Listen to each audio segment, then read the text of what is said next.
जय माता दी। या देवी सर्वभूतेषु मां स्कंद माता रूपेण संस्थिता नमस्तस्यै नमस्तस्यै नमस्तस्यै नमो नमः। आज मां दुर्गा की उपासना के पर्व नवरात्र का 5वां दिन है और इस दिन स्कंद माता की पूजा आराधना का विधान है। स्कंद माता ममता की मूर्ति, प्रेम और वात्सल्य की प्रतीक, साक्षात दुर्गा का स्वरूप है। मां के 5वें स्वरूप को यह नाम भगवान कार्तिकेय से मिला है। मां दुर्गा ने इस रूप में कुमार कार्तिकेय को जन्म दिया, जिस कारण से मां स्कंद माता कहलाई। आइए अब जानते हैं स्कंद माता की पूजा से जुड़े विधि विधान और लाभ के बारे में। चलिए देखते हैं कैसा है देवी स्कंद माता का रूप। इनकी दाहिनी तरफ की ऊपर वाली भुजा में भगवान कार्तिकेय गोद में हैं और इनके दाहिने तरफ की नीचे वाली भुजा जो ऊपर की ओर उठी हुई है उसमें कमल पुष्प है। बाईं तरफ की ऊपर वाली भुजा वरमुद्रा में तथा नीचे वाली भुजा जो ऊपर की ओर उठी है उसमें भी कमल पुष्प है। ये कमल के आसन पर भी विराजमान रहती हैं और इनका वाहन सिंह है। इसी वजह से इन्हें पद्मासना देवी भी कहा जाता है। स्कंद माता की पूजा का महत्व।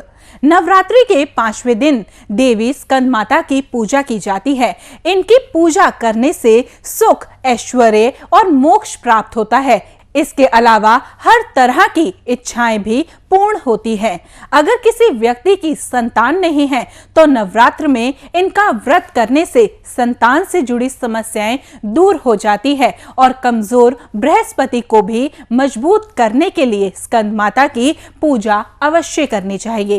इसके अलावा मां की पूजा से घर के कलेश भी दूर होते हैं। जो भी व्यक्ति मां की विधिवत पूजा करता है वह अलौकिक तेज और कांतिमय हो जाता है। देवी की पूजा से बुध ग्रह के बुरे प्रभाव कम होते हैं।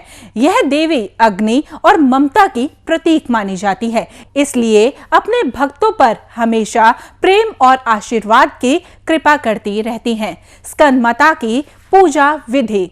स्कंद माता की पूजा करने के लिए सुबह उठकर स्नान करना है। उसके बाद साफ वस्त्रों को धारण करके पूजा करनी है। इसके बाद मां की मूर्ति एक चौकी पर स्थापित करके कलश की भी स्थापना करें। उसी चौकी पर श्री गणेश, वरुण, नवग्रह, षोडश मातृका, सप्तघृत मातृका भी स्थापित करें। इसके बाद स्कंद माता को चंदन, रोली, हल्दी, सिंदूर, दुर्वा, बिल्व पत्र, आभूषण, पुष्प, हार, सुगंधित द्रव्य, धूप, दीप, नैवेद्य, फल और पान अर्पित करें। अंत में मां की विधि पूर्वक पूजा करें, कथा सुने और धूप और दीपक जलाकर आरती करें। इसके बाद मां को केले का भोग लगाएं और प्रसाद के रूप में केसर की खीर का भोग लगाकर प्रसाद बांटें। स्कंद माता की पूजा में धनुष बाण अर्पित करने का विशेष महत्व होता है। मां स्कंद माता को सुहाग का सारा सामान अर्पित करना चाहिए। इससे मां महिलाओं को सौभाग्य और संतान की प्राप्ति का आशीर्वाद देती है। जय माता दी।